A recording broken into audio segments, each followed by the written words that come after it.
Praise Lord, जय मसीह की सबको। मैं श्रृंखला कानपुर से फिर से परमेश्वर के मधुर और सामर्थी वचन का प्रचार करने के लिए आपके सामने उपस्थित हुई हूँ। मैं धन्यवाद देती हूँ उस परमेश्वर पिता का जिन्होंने आज का सुंदर दिन दिखाया, और मैं धन्यवाद देती हूँ अनुपम अंकल और शिवनम आंटी का कि उन्होंने मुझे फिर से मौका दिया अपने इस पेज आगरा मसीह मंडली पर लाइव आकर परमेश्वर के जलाली और सामर्थी वचन का प्रचार करने के लिए। और मैं तहे दिल से धन्यवाद देती हूँ परमेश्वर का कि उन्होंने अभी तक हमें संभाल के रखा है। तो आइए हम एक प्रार्थना के माध्यम से उस परम पिता परमेश्वर को धन्यवाद देंगे और उसके बाद फिर स्तुति आराधना करेंगे। धन्यवाद धन्यवाद धन्यवाद धन्यवाद परमेश्वर पिता, आज के सुंदर समय के लिए आपको धन्यवाद देते हैं परमेश्वर। प्रार्थना करते हैं परमेश्वर, आज का दिन जो आपने दिखाया है परमेश्वर, वो हम आपकी उपस्थिति में और आपकी इच्छा के अनुसार अपने जीवन को व्यतीत करें परमेश्वर। धन्यवाद देते हैं परमेश्वर अनुपम अंकल और शिवनम आंटी का कि उन्होंने इस पेज को क्रिएट किया आगरा मसीह मंडली को परमेश्वर, किसके माध्यम से परमेश्वर आपके वचन का प्रचार होता है परमेश्वर, वो अपना प्रतिफल किसी भी रीति से ना खोए परमेश्वर। मैं प्रार्थना करती हूँ परमेश्वर हर एक व्यक्ति के लिए परमेश्वर जो आज इस समय परमेश्वर तरह तरह की बीमारियों से ग्रसित है परमेश्वर, उन सबको अपने लहू वाले छिदे हुए हाथों से छुई और चंगाई दीजिए परमेश्वर। मैं प्रार्थना करती हूँ परमेश्वर उन बच्चों के लिए जो तरह तरह के कॉम्पिटिटिव एग्जाम्स की तैयारी कर रहे हैं परमेश्वर, आप उन्हें सफल करिए और एक अच्छी बेस्ट जॉब परमेश्वर उन्हें मिले परमेश्वर। मैं प्रार्थना करती हूँ परमेश्वर उन बच्चों के लिए जिन्होंने हाई स्कूल इंटर का एग्जाम दिया और पास हुए हैं परमेश्वर, वो आगे अपने फ्यूचर को देख रहे हैं परमेश्वर, आप उन्हें सफल करिए परमेश्वर, एक अच्छा इंसान बनाइए परमेश्वर, एक बेहतर जिंदगी दीजिए परमेश्वर। मैं प्रार्थना करती हूँ हर एक व्यक्ति की आत्मिक उन्नति के लिए परमेश्वर, आप हर एक व्यक्ति की जो भी बंधनों में वो बंधे हुए हैं परमेश्वर, उन सब बंधनों को आपके नाम से तोड़ते हैं परमेश्वर। प्रार्थना करते हैं आगे आने वाले समय को आपके हाथों में सौंपते हैं, हमारी नहीं बल्कि आपकी इच्छा हमारे जीवनों में निरंतर पूरी होती रहे, आमीन। आइए हम एक गीत के माध्यम से उस परमपिता परमेश्वर को धन्यवाद देंगे, क्योंकि जब हम गीत गाते हैं तो ऊपर आसमान में जो स्वर्गदूत हैं वो भी हमारे साथ क्या करते हैं, परमेश्वर की स्तुति और आराधना करते हैं।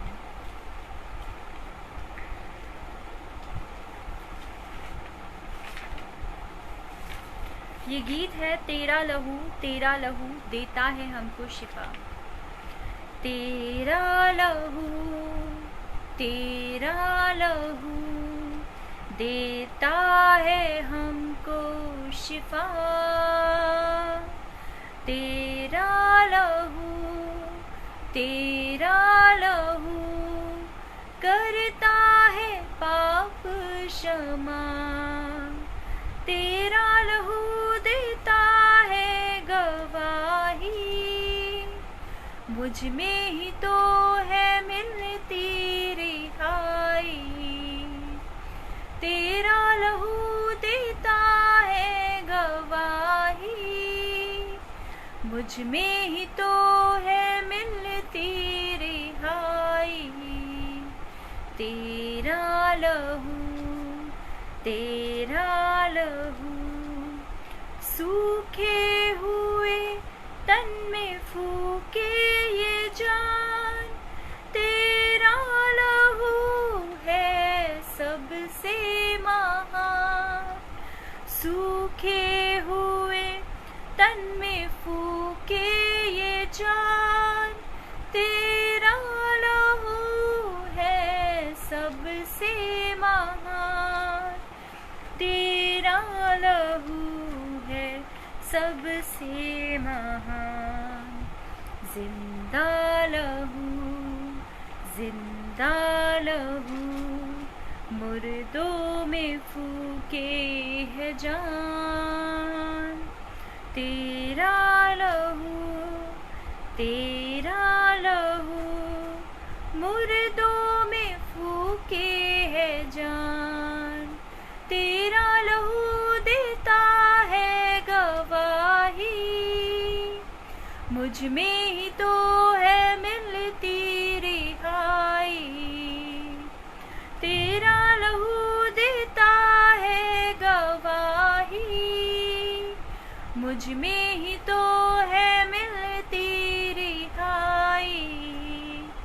तेरा लहू तेरा लहू बहता लहू ये कहता है आज, ले लो मुझे और पालो शिफा।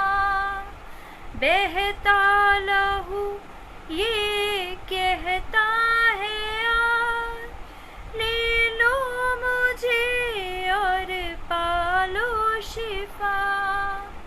ले लो मुझे और पालो शिफा। बहता लहू बहता लहू देता है हमको शिफा। बहता लहू बहता लहू देता है हमको शिफा। तेरा लहू देता है गवाही, मुझ में ही तो है मिलती रिहाई। तेरा लहू देता है गवाही, मुझ में ही तो है मिलती रिहाई। तेरा लहू देता है हमको शिफा। तेरा लहू करता है पाप क्षमा। तेरा लहू देता है गवाही, मुझ में ही तो है मिलती रिहाई। तेरा लहू देता है गवाही, मुझ में ही तो है मिलती रिहाई। तेरा लहू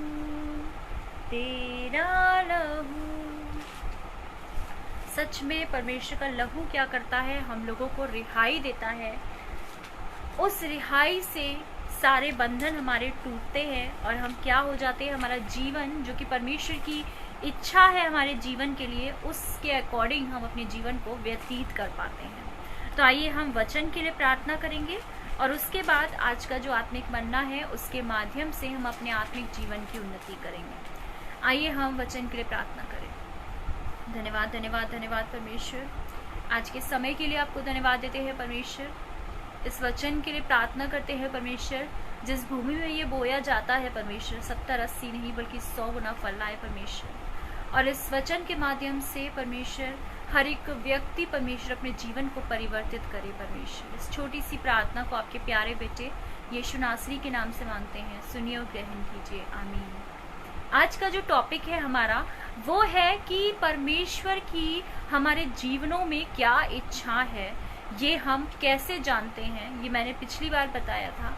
तो आज का टॉपिक है कि परमेश्वर की क्या इच्छा है हमारे जीवन में, क्या योजना है हमारे जीवन में, उसके बारे में हम देखेंगे कि परमेश्वर क्या चाहता है कि हमारा जीवन कैसा हो। तो उसके लिए हम एक वचन पढ़ेंगे जो कि हमें बाइबल में मिलता है, पहला थिस्सलुनीकियों 5 और उसकी 16, 17 और 18 आयत में देखते हैं। सबसे पहले हम 16 आयत देखेंगे। सदा आनंदित रहो, 17 आयत, निरंतर प्रार्थना में लगे रहो, 18, हर बात में धन्यवाद करो क्योंकि तुम्हारे लिए मसीह यीशु में परमेश्वर की यही इच्छा है।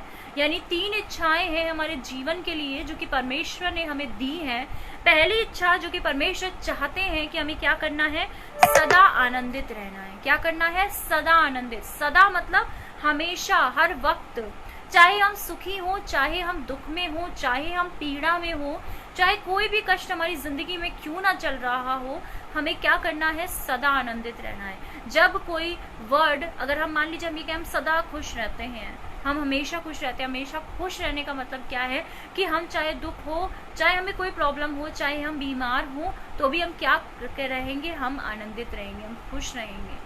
सदा का मतलब होता है हमेशा, हर क्षण हमें क्या करना है, आनंदित रहना है। इसके लिए हम देखते हैं से प्रेरितों के काम 16 और उसकी 25 आयत, ये बहुत बार बहुत लोगों ने सुना होगा। यहाँ पे एक दृष्टांत है कि जब पौलुस और सिलास को जब मसीह विरोधियों ने क्या किया था, उनको बहुत मारा था, वो समय बहुत पीड़ा में थे, बहुत दर्द में थे और उन्हें जेल में डाल दिया गया था। उनके पैरों को क्या कर दिया गया था, काट में ठोक दिया गया था, लेकिन तब भी वो उस दर्द में, वो उस पीड़ा में, वो उनके पास दो ऑप्शन थे। या तो वो कुड़कुड़ा सकते थे कि ये बोल सकते थे कि मसीह परमेश्वर, मैं आपका काम कर रहा हूँ, तब भी मुझे इतना विरोध क्यों झेलना पड़ा है, तब भी मुझे इतनी पीड़ा क्यों अपनी जिंदगी में झेलनी पड़ रही है। और दूसरा ऑप्शन जो उनके पास था कि वो आनंदित हो सकते थे, क्योंकि परमेश्वर की इच्छा है कि हमें सदा आनंदित होना है। तो उन्होंने क्या चुना, उन्होंने चुना कि परमेश्वर में आनंदित रहना है, तो हम परमेश्वर में आनंदित रहेंगे। वो समय भी क्या कर रहे थे, परमेश्वर से प्रार्थना करते हुए गीत को गा रहे थे, परमेश्वर से प्रार्थना कर रहे थे उस जेल में भी। और फिर क्या होता है, कैसे भूकंप आता है और कैसे उनकी सारी जंजीरें क्या हो जाती हैं, टूट जाती हैं। यानी जब हम दुख में, परेशानियों में प्रार्थना करते हैं, आनंदित होते हैं, तब हम क्या करते हैं, अपने जीवन में भूकंप को महसूस करते हैं, अच्छा भूकंप को, कि वो भूकंप आकर हमारी पीड़ाओं को क्या कर देता है, डाइवर्स कर देता है, विपरीत कर देता है, और वो सब चीजें हमारे लिए भलाई उत्पन्न करती हैं। इसे हम पढ़ते हैं,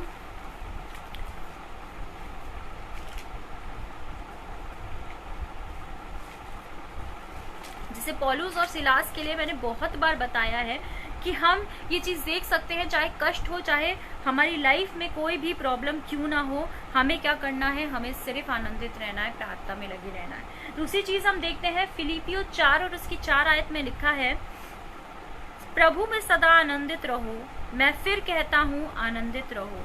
यहाँ पर जैसे लिखा है कि प्रभु में सदा आनंदित रहना है। जैसे पौलुस और सिलास सदा आनंदित थे, वैसे ही हमें भी क्या करना है, सदा आनंदित रहना है प्रभु में। क्यों आनंदित रहना है?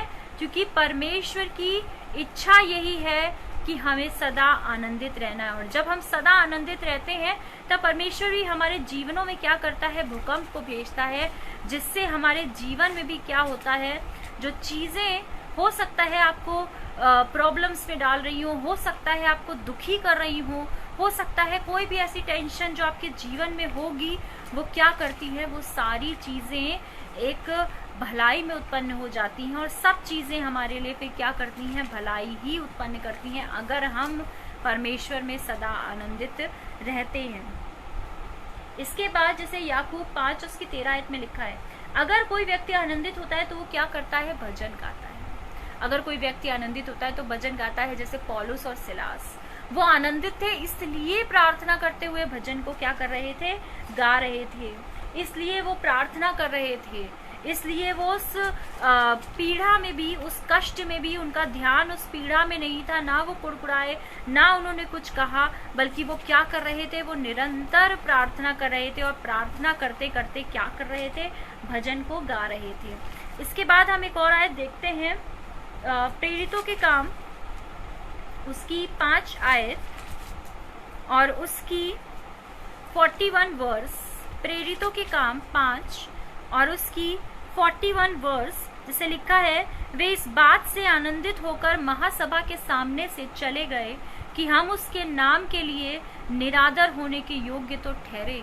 यानी यहाँ चेलों के बारे में बताया गया है कि वो महासभा में उनका क्या हुआ था, उनका मजाक उड़ाया गया, उनका निरादर हुआ, और वो इस बात से आनंदित थे कि हमें परमेश्वर के नाम से उनका निरादर हुआ। उनके पास भी 2 ऑप्शंस थे, वो भी चाहते तो ये कुड़कुड़ा सकते थे कि मैं तो परमेश्वर तेरा काम कर रहा हूँ, तब भी मुझे ये निरादर झेलना पड़ रहा है।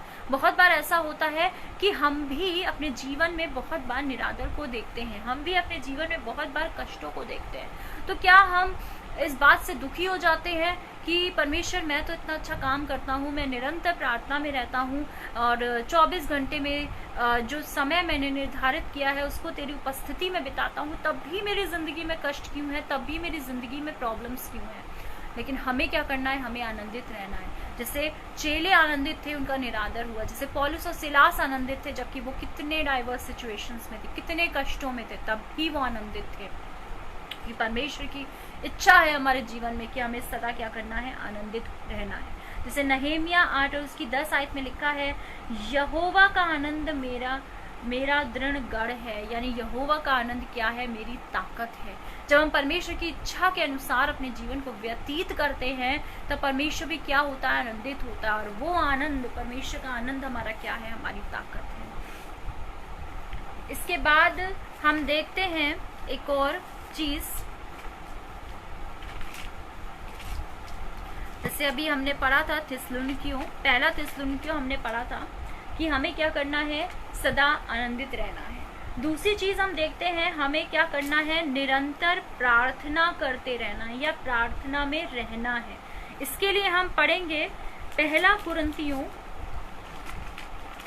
कुरिन्थियों उसकी 14 की 15 आयत। पहला कुरिन्थियों उसकी 14 की 15 आयत।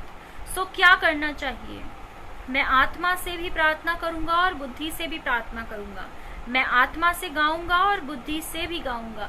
यानी हमें क्या करना है, आत्मा से भी, पौलुस कहता है ना कि मैं आत्मा से भी गाऊंगा और बुद्धि से भी गाऊंगा। आत्मा मतलब परमेश्वर ने जो हमें आत्मिक फल दिया है, जो हम तरह तरह के वरदान हमें दिए हैं, तरह तरह की भाषा हम बोल सकते हैं, उसमें भी हमें प्रार्थना करना है।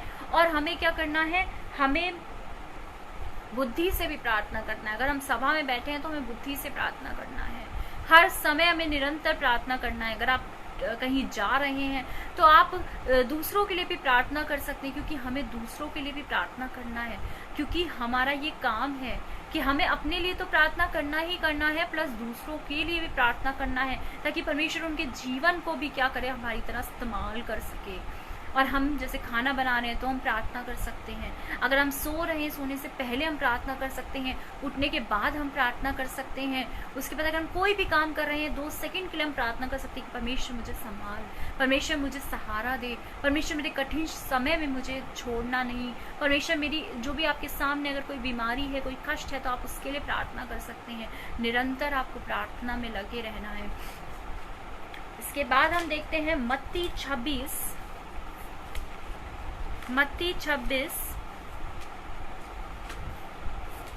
और उसकी 41 वर्स।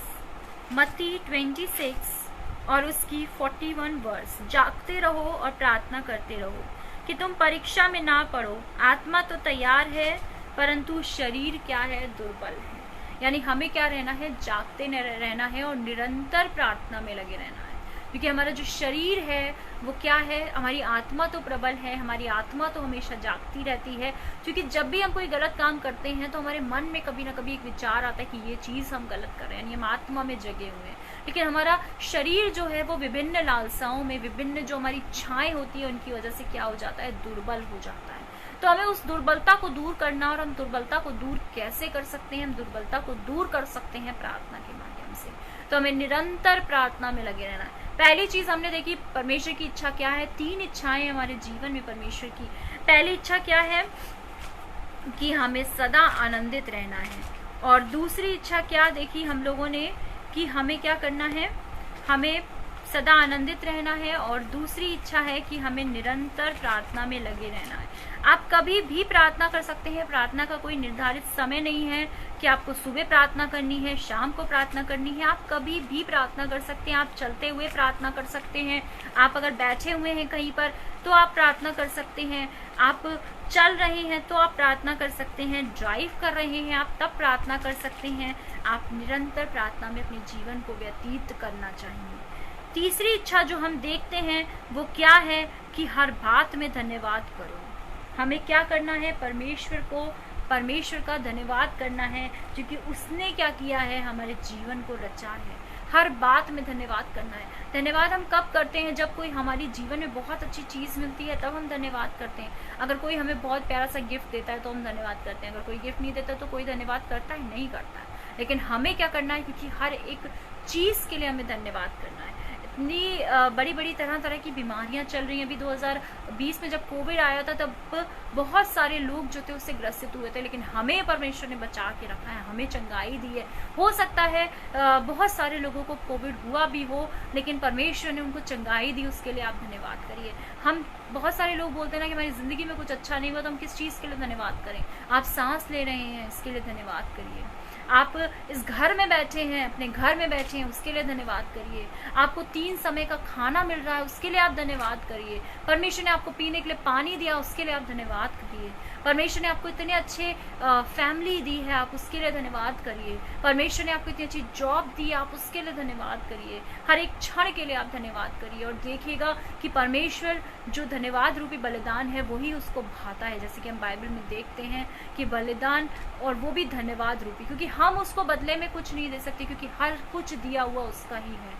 हम आज इस घर में अगर बैठे हैं, अगर आज हम तरह तरह की चीज़ों को अपने जीवन में इस्तेमाल कर रहे हैं, तो वो सब परमेश्वर की ब्लेसिंग से, हम उन्हें लौटा नहीं सकते, ना हम बदले में उन्हें कुछ दे सकते हैं। हम सिर्फ परमेश्वर को क्या दे सकते हैं? हम धन्यवाद रूपी बलिदानों को चढ़ा सकते हैं, क्योंकि वही उसको भाता है। इन्हीं इंक्रेजिंग वर्ड्स के साथ मैं आज का सेशन यहीं पर एंड करूंगी। 3 चीज़ें देखी जो परमेश्वर की इच्छा है हर एक की ज़िंदगी में होनी चाहिए। पहली चीज़ सदा आनंदित रहना है। दूसरी चीज़ क्या देखी हमने कि हमें निरंतर क्या करना है? धन्यवाद का बलिदान चढ़ाना है और प्रार्थना में लगे रहना है। तीसरी चीज़, तो हमें क्या करना है? इन तीनों चीज़ों को अपने जीवन में देखना है, क्योंकि परमेश्वर की इच्छा ये है। और जब हम परमेश्वर की इच्छा को पूरा करते हैं तब हम क्या करते हैं? क्योंकि उसने हमें महिमा में भविष्य के लिए बनाया है, उसने हमें दुख भोगने के लिए नहीं बनाया है, उसने हमें कष्ट भोगने के लिए नहीं बनाया, बल्कि उसने हमें एक उदाहरण सेट करने के लिए बनाया है कि हम दूसरों को भी क्या करें? अंधकार से प्रकाश की ओर मोड़ने वाले हो सकें। इन्हीं इंक्रेजिंग वर्ड्स के साथ मैं आज का सेशन यहीं पर एंड करूंगी। आशा करती हूँ कि ये जो भी वचन आज के समय में आपके जीवनों में बोया गया है वो ज़रूर आपके जीवन में काम करेगा और आप जो परमेश्वर की इच्छा है उसके अकॉर्डिंग चलेंगे और दूसरों को भी प्रकाश में लाने वाले हो पाएंगे। तो आइए हम अंतिम प्रार्थना करते हैं और उसके बाद फिर हम आज का सेशन यहीं पर एंड करेंगे। धन्यवाद धन्यवाद धन्यवाद धन्यवाद परमेश्वर, आज के सुंदर समय के लिए धन्यवाद देते हैं परमेश्वर कि आपने हमें जिंदों की ज़मीन पे रखा है परमेश्वर, कि हम अपने मुंह से आपका अंगीकार करने पा रहे हैं परमेश्वर। धन्यवाद देते हैं सुबह से अभी तक आपने हमें संभाल के रखा परमेश्वर। आगे आने वाले समय को हम आपके हाथों में सौंपते हैं परमेश्वर। हमारी नहीं बल्कि आपकी इच्छा हमारे जीवनों में निरंतर पूरी होती रहे परमेश्वर। जैसे हमने आज के वचन में देखा परमेश्वर कि आपकी क्या इच्छाएं हैं हमारे जीवन में और हम उसे कैसे पूरा करें परमेश्वर। उन सब इच्छाओं को परमेश्वर हम बेहतर तरीके से समझें और उसी पर चलें परमेश्वर, क्योंकि हम जानते हैं परमेश्वर कि अंतिम समय निकट है परमेश्वर और आप कभी भी आ सकते हैं परमेश्वर। और जब हम आपके सामने न्याय सिंहासन के सामने खड़े हों परमेश्वर, तब हम परमेश्वर आपसे परमेश्वर ये चाहेंगे परमेश्वर कि आप हम पर दया करें परमेश्वर, क्योंकि हम तो पापी हैं परमेश्वर। प्रार्थना करते हैं परमेश्वर, आगे आने वाले समय को परमेश्वर आपके हाथों में सौंपते हैं परमेश्वर। मैं प्रार्थना करती हूँ हर एक व्यक्ति के साथ रहिए परमेश्वर, सबकी इच्छाएं, सबकी प्रार्थनाएं हाँ और आमीन में आप आंसर दीजिए परमेश्वर। मैं धन्यवाद देती हूँ अनुपम अंकल और शबनम आंटी का परमेश्वर, और उनको बहुत तायत से परमेश्वर आपके नाम से ब्लेस करती हूँ परमेश्वर, कि वो अपनी ज़िंदगी में परमेश्वर बहुत सारी आत्माओं को बचाने वाले हो पाए परमेश्वर। उनके घर को आप ब्लेसिंग से भरिए परमेश्वर। इस पेज पर अपना अनुग्रह का हाथ रखिए परमेश्वर। इस छोटी सी प्रार्थना को आपके प्यारे बेटे यीशु नासरी के नाम से मांगते हैं, सुनिए और ग्रहण कीजिए, आमीन। Praise the Lord. जय मसीह की सबको।